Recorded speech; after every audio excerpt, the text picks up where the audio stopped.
শিবির কেন চাপ দিবে বা শিবিরের কি এই অধিকার আছে কিনা আমি এটা প্রশ্ন রেখে যেতে শিবিরের তো এই অধিকার নেই কোনো নারী বিদ্বেষ আমি দেখতে পাচ্ছি না এগুলো অত্যন্ত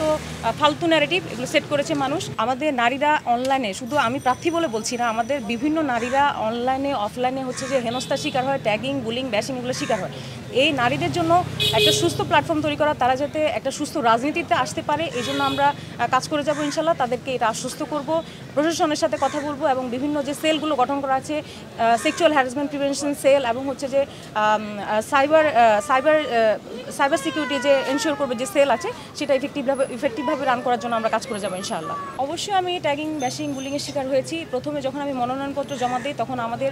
নারী প্রার্থীবৃন্দের হচ্ছে একটা গ্রুপ ফটো হচ্ছে ফেসবুকে আপলোড করা হয় সেখানে হচ্ছে যে এই ফটোটাকে নিয়ে হচ্ছে যে কারা জানি না এটা একটা বিভিন্ন আইডিগুলো থেকে হচ্ছে যে কটূক্তি করে মেনশন করে হচ্ছে যে যেখানে আমার শিবিরের সাথে কোনো সংশ্লিষ্টতা নেই কিন্তু আমাকেও তো ব্যাপারটা মেনশন করা হচ্ছে তো এই জিনিসটা একটা আঘাতের জায়গা তারপর হচ্ছে আমাকে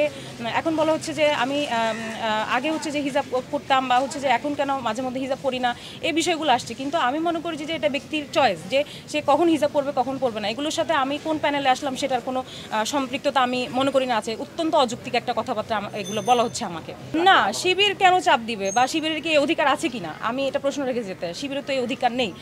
একজন ব্যক্তি প্যানেলে এসেছে সে নির্বাচন করবে এখানে দুইটা আলাদা আদর্শের মানুষ একসাথে জোট হয়ে কাজ করতে পারে বৃহত্তর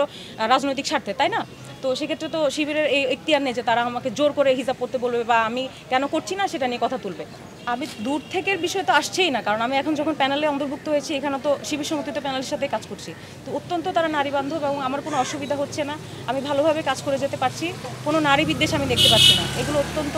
ফালতু ন্যারেটিভ এগুলো সেট করেছে মানুষ আমি মনে করি যে মানুষের আরও আসা উচিত মেশা উচিত এবং জানা উচিত যে আসলে ব্যাপারটা কি রিয়েল জিনিসটা আসলে জানা উচিত মানুষের